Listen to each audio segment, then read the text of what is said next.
안녕하세요. 엑시온의 리얼 스토리입니다.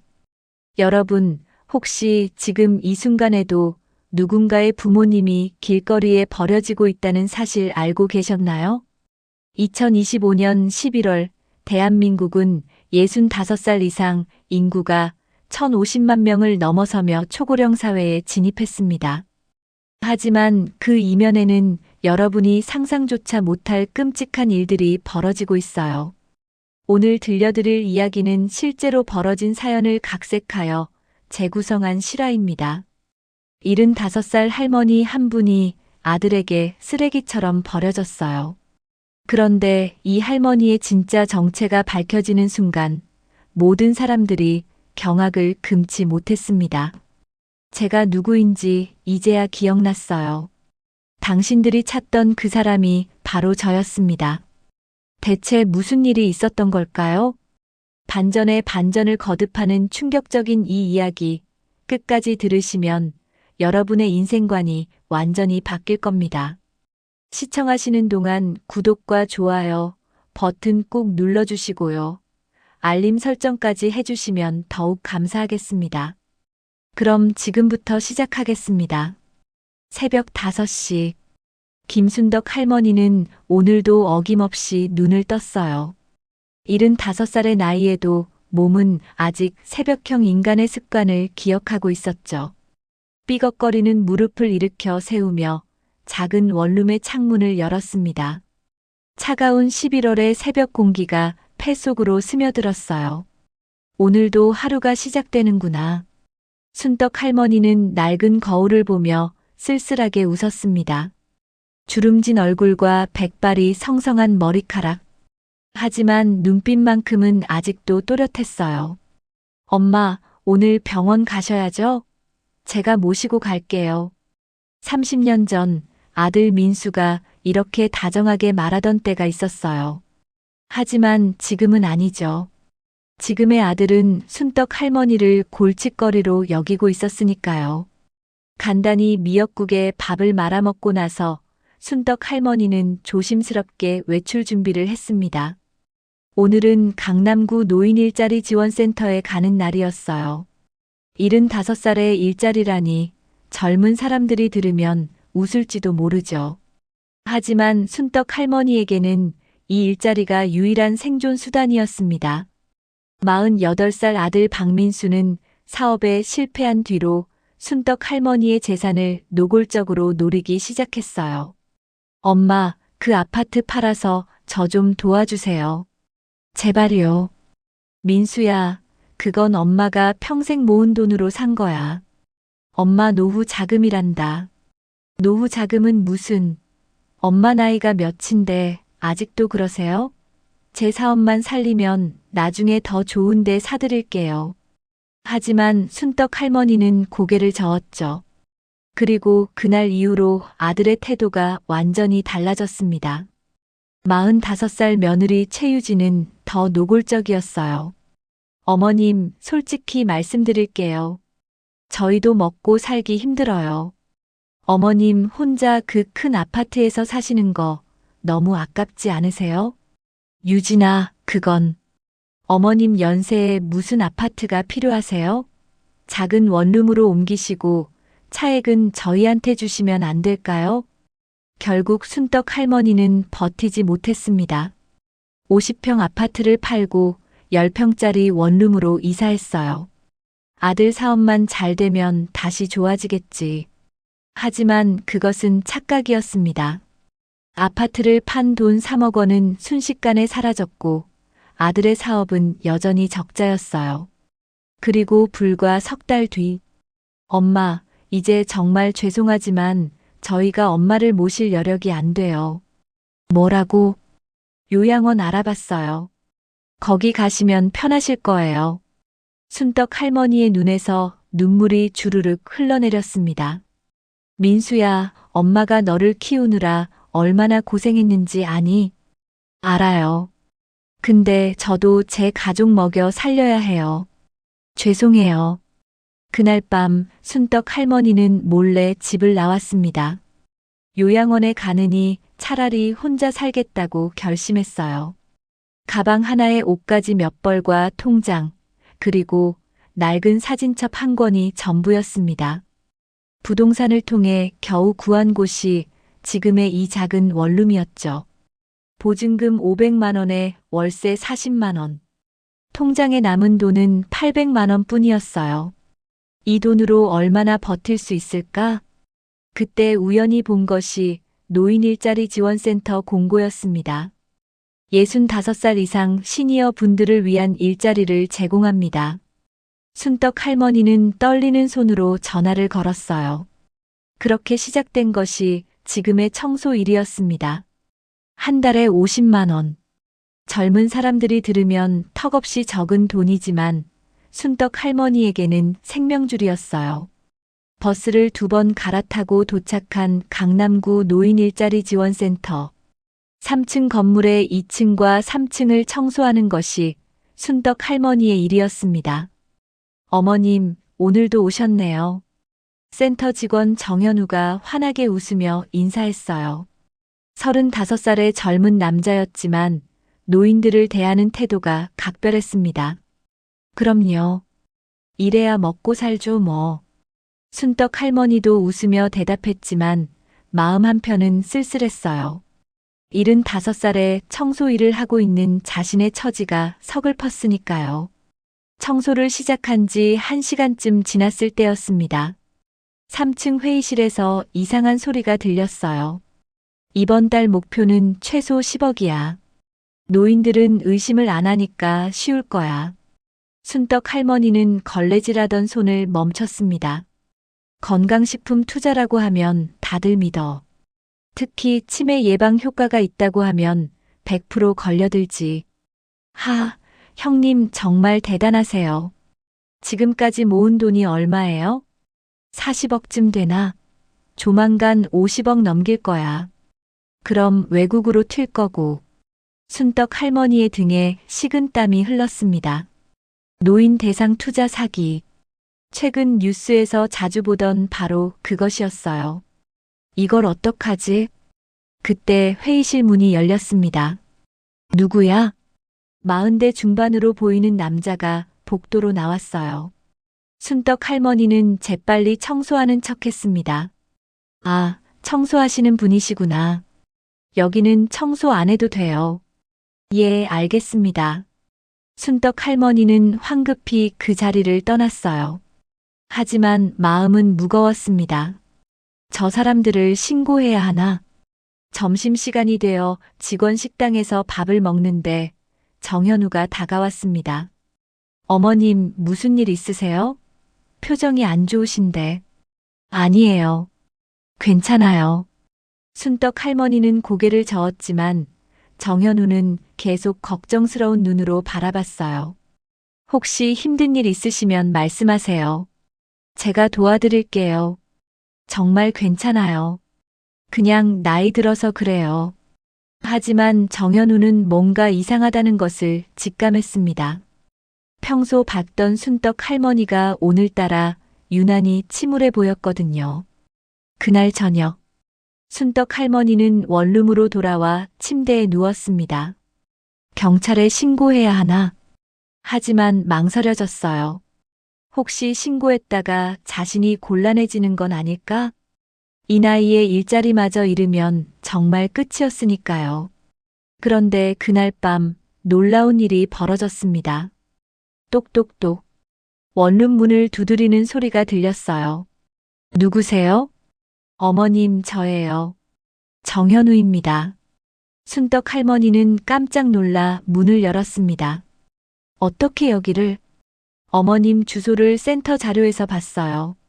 죄송하지만 꼭 여쭤볼 게 있어서요. 정현우의 표정이 심각했습니다. 들어오세요.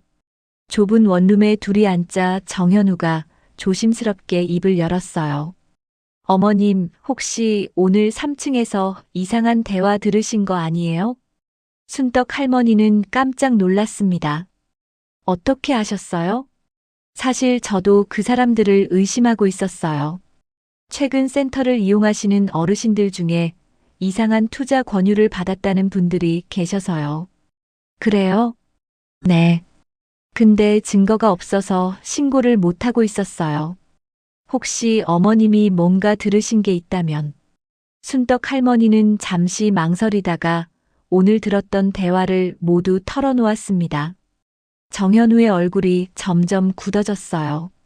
역시 그랬군요. 어머님, 이거 큰일인데요. 빨리 경찰에 신고해야 해요. 근데 저는 어떻게 돼요? 일자리를. 걱정 마세요. 제가 어머님을 보호해 드릴게요. 그리고 정현우는 잠시 뜸을 들이더니 조심스럽게 말했습니다. 사실 어머님한테 여쭤보고 싶은 게 또 있어요.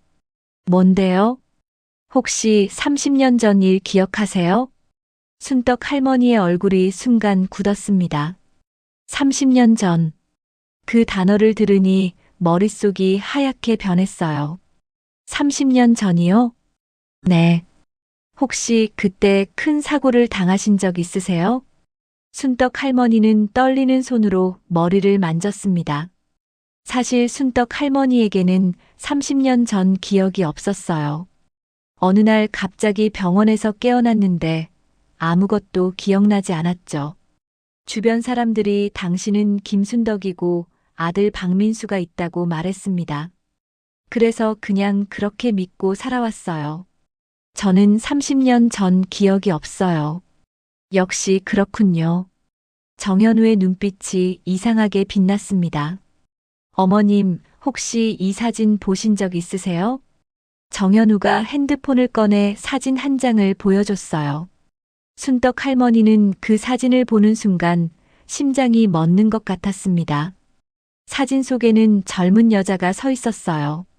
40대 중반쯤 되어 보이는 그 여자는 순떡 할머니와 똑같이 생겼습니다.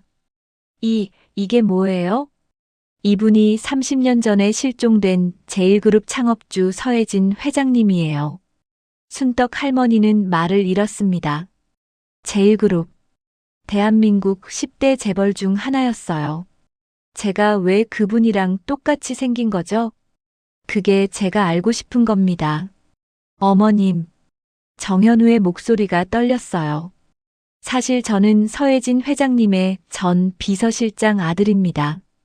저희 아버지는 30년 동안 회장님을 찾아다니셨어요. 뭐라고요? 그러다 작년에 돌아가셨죠. 마지막 유언이 회장님을 꼭 찾으라는 거였어요. 그래서 제가 이 일을 시작한 겁니다.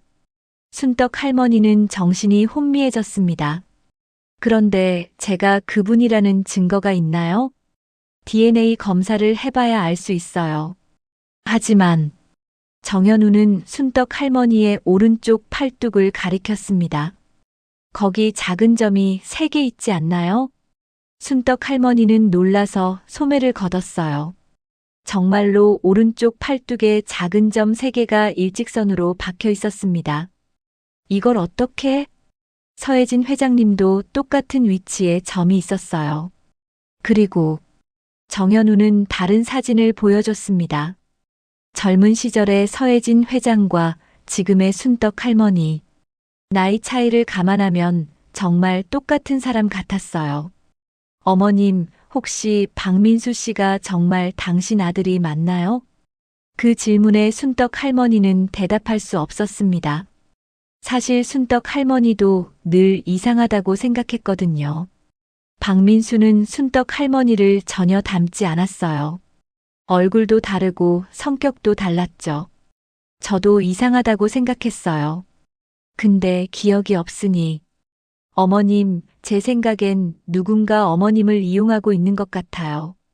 정현우의 말에 순떡 할머니는 온몸에 소름이 돋았습니다. 그럼 민수가 제 친아들이 아니라는 건가요? 가능성이 높습니다. 서혜진 회장님이 실종되신 후 제일그룹은 회장님의 친동생 서혜수 씨가 경영하고 있어요. 친동생이요? 네. 근데 서혜수 씨는 회장님이 살아계시면 회사를 물려줘야 하니까 계속 회장님을 찾고 있었죠. 공식적으로는요? 공식적으로는요? 네. 하지만 비공식적으로는 회장님이 영원히 나타나지 않기를 바라고 있었어요. 정현우의 설명은 충격적이었습니다. 서혜진 회장은 30년 전 교통사고를 당했어요. 그날 운전하던 사람이 서혜수였죠. 사고 후 서혜진 회장은 실종되었고 서혜수는 언니를 찾겠다며 경찰에 신고했습니다. 하지만 30년이 지나도록 발견되지 않았어요. 그리고 7년 전부터 서혜수는 법원에 실종 선고를 신청했습니다. 실종 선고가 뭔가요? 법적으로 사망한 것과 같게 만드는 거예요. 그럼 재산이 모두 상속인에게 넘어가죠. 그럼 저는 만약 어머님이 정말 서혜진 회장님이라면 지금 당장 나타나서 실종 선고를 취소해야 해요. 순떡 할머니의 머리가 복잡해졌습니다. 근데 확실하지도 않은데 어떻게? 내일 병원 가서 DNA 검사부터 해봐요. 저희 아버지가 남겨두신 회장님의 유품이 있거든요. 유품이요? 네. 회장님이 즐겨 쓰시던 만년필이에요. 거기 지문이 남아있을 거예요. 그날 밤 순떡 할머니는 잠을 이룰 수 없었습니다. 혹시 자신이 정말 재벌 회장이었다면? 그럼 지난 30년은 뭐였을까? 그리고 박민수는 대체 누구일까? 다음 날 아침, 정현우와 함께 병원에 갔어요. DNA 검사 결과는 일주일 후에 나옵니다. 의사의 말을 듣고 나오는데 순떡 할머니의 핸드폰이 울렸습니다. 박민수였어요. 엄마, 갑자기 웬일이야? 지금 어디야? 그냥 밖에 나왔어. 엄마, 오늘 시간 있으면 우리 집 좀 와. 할 얘기가 있어. 순떡 할머니는 불안한 예감이 들었지만 그래도 가기로 했습니다. 아들 집은 강남 한복판의 고급 아파트였어요. 50평형대의 넓은 집이었죠. 어떻게 이런 집에 사는 거지? 순떡 할머니는 의아했습니다. 사업에 실패했다면서 이런 좋은 집에 살다니요. 초인종을 누르자 며느리 최유진이 문을 열었어요. 어머님 오셨어요? 예전과 달리 유진의 얼굴에는 묘한 미소가 떠 있었습니다. 민수 어디 있니? 안에 계세요. 들어오세요. 거실로 들어가자 박민수가 소파에 앉아 있었어요. 그런데 민수만 있는 게 아니었습니다. 낯선 여자 한 명이 더 있었어요. 50대 중반쯤 되어 보이는 그 여자는 고급스러운 옷을 입고 있었습니다. 엄마, 이분은 서혜수 사장님이야. 순떡 할머니의 심장이 쿵하고 내려앉았어요. 서혜수. 정현우가 말했던 바로 그 사람이었습니다. 서혜진 회장님, 아니 김순덕 씨라고 해야 하나요? 서혜수가 차갑게 웃으며 말했습니다. 제가 누군지 어떻게? 제가 모를 줄 알았어요? 당신이 제 언니 서혜진이라는 거요. 순떡 할머니는 뒤로 물러섰습니다. 무슨 소리예요? 아직도 모르시겠어요? 당신은 30년 전에 제가 일으킨 교통사고로 기억을 잃었어요. 서혜수의 고백은 충격적이었습니다. 30년 전 그날, 서혜수는 일부러 교통사고를 냈어요. 언니 서혜진을 제거하고 회사를 차지하려는 계획이었죠. 사고 후 서혜진은 머리를 심하게 다쳐 기억을 잃었습니다. 서혜수는 언니를 병원에 버리고 도망쳤어요. 그런데 어떻게 당신이 살아남았는지 궁금했죠.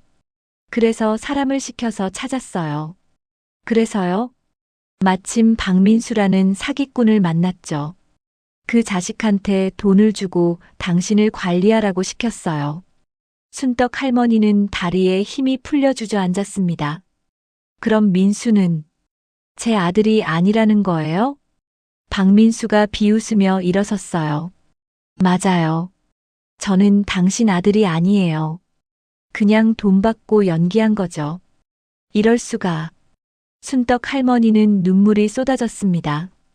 30년 동안 아들이라고 믿었던 사람이 가짜였다니요. 왜 이런 짓을 한 거예요? 간단해요.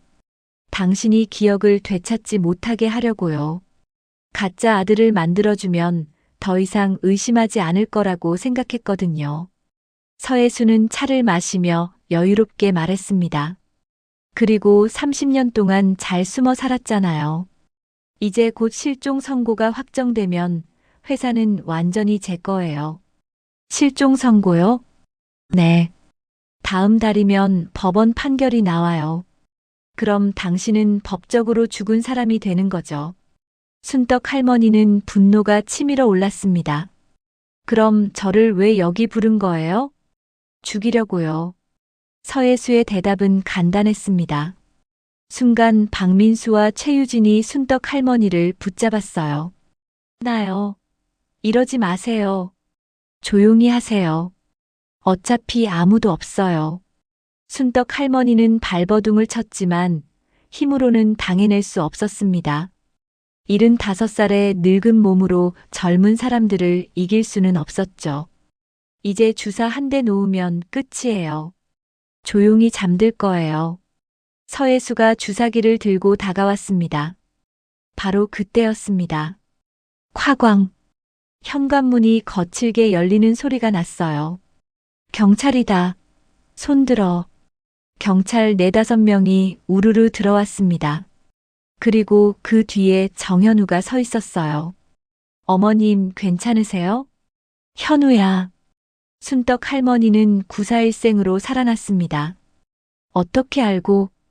어머님이 오늘 아들 집에 간다고 하셨을 때부터 수상했어요. 그래서 경찰한테 미리 연락했죠. 정현우의 기지 덕분에 목숨을 건진 거였어요. 서혜수와 박민수, 최유진은 현장에서 체포되었습니다. 경찰서로 가는 차 안에서 서혜수가 마지막으로 말했어요. 언니, 미안해요. 하지만 나도 살고 싶었어요.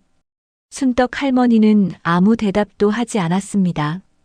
일주일 후, DNA 검사 결과가 나왔어요. 일치율 99.99%입니다. 김순덕 씨는 서혜진 회장님이 맞습니다. 의사의 말에 순떡 할머니는 눈물을 흘렸습니다. 자신이 누구인지 30년 만에 알게 된 거예요. 저는 서혜진이었군요. 그날 이후 순떡 할머니 아니 서혜진 회장의 삶은 완전히 바뀌었습니다. 제일그룹은 다시 그녀의 손으로 돌아왔어요. 30년 동안 동생 서혜수가 불법으로 경영했던 모든 것들이 원래 주인을 찾은 거였죠. 하지만 서혜진 회장의 마음은 편하지 않았습니다. 30년 동안 가짜 아들과 산 세월이 허무했거든요. 제 진짜 가족은 어디 있을까요? 서혜진 회장은 정현우에게 물었습니다. 회장님, 사실 말씀드릴 게 있어요. 정현우의 표정이 심각해졌어요. 회장님께는 아들이 한 명 있었어요. 아들이요? 네. 30년 전 사고 당시 5살이었어요. 이름은 서준혁. 서혜진 회장은 머리를 감싸 쥐었습니다. 희미하게 어린 아이의 모습이 떠올랐어요. 준혁이, 제 아들. 사고 후 준혁 군은 고아원으로 보내졌어요. 회장님이 실종되고 서혜수 씨가 아이를 거부했거든요. 그럼 지금은 찾고 있어요. 근데 20년 전에 고아원을 나간 후로 행방을 알 수 없어요. 서혜진 회장은 통곡했습니다. 자신의 진짜 아들을 찾아야 했어요. 그로부터 석 달이 지났습니다. 제일그룹은 서혜진 회장이 복귀하면서 주가가 30%나 올랐어요. 직원들도 진짜 주인이 돌아온 것을 환영했습니다. 서혜수는 살인 미수와 횡령 등의 혐의로 징역 20년을 선고받았어요. 박민수와 최유진도 각각 징역 15년과 10년을 받았죠. 그리고 노인 일자리 센터에서 발견했던 투자 사기 조직도 모두 검거되었습니다. 40억 원의 피해금이 피해자들에게 돌아갔어요. 어머님, 아니 회장님. 정말 다행이에요. 정현우가 서혜진 회장의 사무실을 찾아왔습니다. 현우 씨, 고마워요. 당신이 아니었으면 저는 죽었을 거예요. 제가 한 게 뭐 있어요. 그냥. 그때 비서가 급하게 들어왔어요. 회장님, 급한 전화예요. 서혜진 회장은 전화를 받았습니다. 여보세요? 혹시 서혜진 회장님 맞으세요? 낯선 남자 목소리였어요. 네, 맞는데요. 저는 서준혁입니다. 회장님의 아들이요. 서혜진 회장은 전화기를 떨어뜨릴 뻔했습니다. 준혁이? 정말 내가 준혁이니? 네, 엄마. 뉴스 보고 연락드렸어요. 서혜진 회장은 눈물을 쏟아냈습니다. 30년 만에 진짜 아들을 찾은 거예요. 지금 어디니? 엄마가 바로 갈게. 저는 지금 부산에 있어요. 내일 올라갈게요. 다음 날 오전, 서혜진 회장은 공항에서 아들을 기다렸습니다. 정현우도 함께였어요. 저기 오시네요. 정현우가 가리킨 곳에 35살쯤 되어 보이는 남자가 걸어오고 있었습니다. 준혁아. 서혜진 회장은 달려가 아들을 껴안았어요. 엄마. 서준혁도 울먹였습니다. 미안해. 엄마가 정말 미안해. 너를 지키지 못해서. 괜찮아요, 엄마. 이제 다시 만났잖아요. 모자는 한참 동안 서로를 껴안고 울었습니다. 30년의 세월이 눈물로 씻겨 내려갔어요. 그날 저녁 제1그룹 본사에서 기자회견이 열렸습니다. 저 서혜진은 오늘 이 자리에서 제 아들 서준혁을 부회장으로 임명합니다. 기자들의 플래시가 터졌어요. 그리고 앞으로 제1그룹은 노인 복지 사업에 매년 100억 원씩 투자할 것입니다. 서혜진 회장의 선언에 박수가 쏟아졌습니다. 특히 노인 대상 사기 예방 교육과 노인 일자리 창출에 집중할 것입니다. 기자회견이 끝나고 서혜진 회장은 정현우를 불렀어요. 현우 씨, 우리 회사에서 일하실 생각 없으세요? 저요? 네. 노인복지사업부를 새로 만들 건데 거기 이사로 모시고 싶어요. 정현우는 감격스러워했습니다. 감사합니다, 회장님. 아니에요. 제가 더 고마워요. 당신이 저를 구해줬잖아요. 그로부터 1년이 지났습니다. 제1그룹은 노인 복지 사업의 선두주자가 되었어요. 전국에 노인 일자리 센터를 100개나 만들었고 노인 사기 예방 교육을 무료로 실시했습니다. 서혜진 회장은 이제 76살이 되었어요. 하지만 눈빛만큼은 30년 전보다 더 밝았습니다. 엄마, 오늘 점심 같이 드실래요? 아들 준혁이 사무실로 들어왔어요. 그래, 우리 아들. 서혜진 회장은 행복하게 웃었습니다. 잃어버렸던 30년의 세월은 돌아오지 않지만 앞으로의 삶은 달라질 거예요. 그날 오후 서혜진 회장은 혼자 창밖을 보며 생각했습니다. 만약 그때 정현우를 만나지 못했다면 저는 어떻게 되었을까? 생각만 해도 아찔했어요. 75살에 청소 일을 하며 겨우 연명하던 자신. 가짜 아들에게 속아 모든 재산을 빼앗기고 결국 죽을 뻔했던 그날들. 하지만 이제는 달라졌습니다. 진짜 아들을 찾았고 자신의 정체도 되찾았어요. 무엇보다 이제는 다른 노인들이 자신과 같은 고통을 겪지 않도록 도울 수 있게 되었습니다. 회장님, 오늘 새로 개소한 노인 일자리 센터 개소식에 가셔야 해요. 비서가 알려줬어요. 그래, 알았어. 준비할게. 서혜진 회장은 가방을 챙겨 들고 나갔습니다. 그날 개소한 센터는 강북구에 있었어요. 어르신 여러분, 환영합니다. 센터장이 환하게 웃으며 인사했습니다. 서혜진 회장은 그곳에 모인 시니어 분들을 바라봤어요. 65살부터 80살까지 다양한 연령대의 어르신들이었습니다. 여러분, 저도 여러분처럼 75살에 청소 일을 했어요. 서혜진 회장의 고백에 어르신들이 놀랐습니다. 대기업 회장님이 청소 일을요? 네. 그때는 제가 누군지도 몰랐고 그냥 하루하루 살아가는 것만으로도 힘들었어요. 서혜진 회장은 자신의 이야기를 들려줬습니다. 가짜 아들에게 속았던 이야기, 청소 일을 하며 투자 사기 조직을 발견했던 이야기, 그리고 결국 진실을 되찾게 된 이야기까지요. 어르신들은 눈물을 흘리며 들었어요. 그러니까 여러분, 절대 포기하지 마세요. 누가 뭐래도 여러분은 소중한 분들이에요. 서혜진 회장의 말에 박수가 터져 나왔습니다. 행사가 끝나고 한 할머니가 다가왔어요. 회장님, 저도 사실 며느리한테 재산을 빼앗길 뻔했어요. 그러셨어요? 네. 근데 이 센터에서 교육을 받고 경찰에 신고했어요. 덕분에 돈을 되찾았어요. 서혜진 회장은 그 할머니의 손을 꼭 잡았습니다. 정말 다행이에요. 앞으로도 힘내세요. 회장님 덕분입니다. 감사해요. 그날 저녁 집으로 돌아온 서혜진 회장은 거실에 앉아 있는 아들 준혁을 보았어요. 엄마, 오늘 행사 어떠셨어요?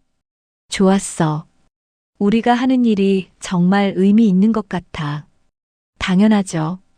엄마가 겪으신 일 때문에 다른 분들은 안 겪으셔도 되잖아요.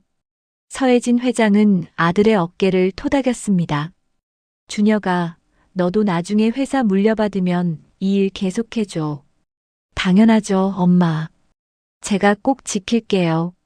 모자는 서로를 바라보며 웃었어요. 그렇게 서혜진 회장의 새로운 인생이 시작되었습니다. 지금 이 순간에도 대한민국 어딘가에서는 순떡 할머니처럼 고통받는 시니어분들이 계실 거예요. 가짜 가족에게 속고 사기꾼에게 재산을 빼앗기고 심지어 생명까지 위협받는 분들이요. 하지만 포기하지 마세요.